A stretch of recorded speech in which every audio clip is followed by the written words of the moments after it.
The world would think I was official No Limit artist, and that was a possibility at the time.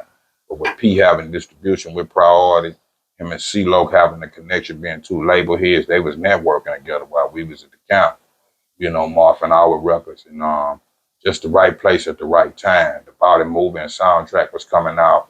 I was working on my solo joint. He was doing his thing, Lay Low and everybody around. So everybody contributed. I was up for bat being the third member. So we started working on a Young Bleed solo album. And that song came out and became #1 in the city off the count, self-titled album. So of course PP got a whim of that. Strength of Masterpiece. So I never signed with No Limit. But they all C-Lo Records and No Limit Records brokered the deal into Priority. So Master P really kind of picked you up and looked out for you. Yeah, basically. Absolutely that. Yeah. So how did he hear about you? Was it just through Priority? Loc is just like you and Savage owning two companies and y'all doing stuff like this. And you know, we didn't have podcasts at the time, but in the form of networking. You see what I'm saying? So while y'all, obviously when y'all riding or whatever, what you got cracking, what I got cracking, and he liked that record. I wasn't there when that took place. I just got the phone calls. I'm like, P liked this record, want to do a remix. So that's how I still was working a day job. You see what I'm saying? Yeah. And at that time, the concentration camp was like one of the top groups in Louisiana. Yeah, period. At that time. So P, he had C, you know what I'm saying? Mm-hmm.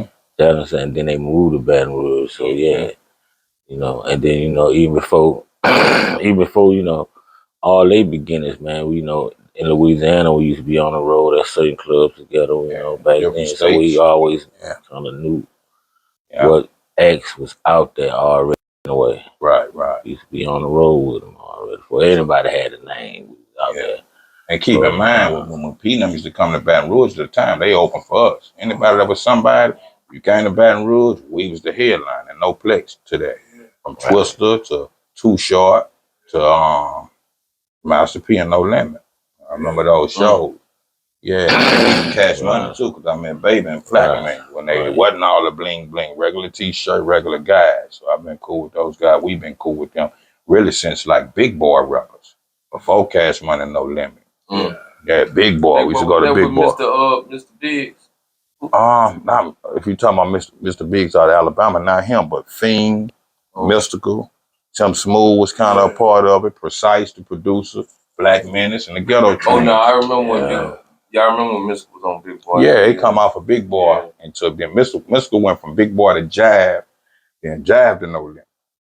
He was like one of the, maybe third, fifth artist to come out of Louisiana after Big Mike, Ghetto Boys, Convicts, rest in peace to 3-2, and Tim Smooth signed to rap a lot.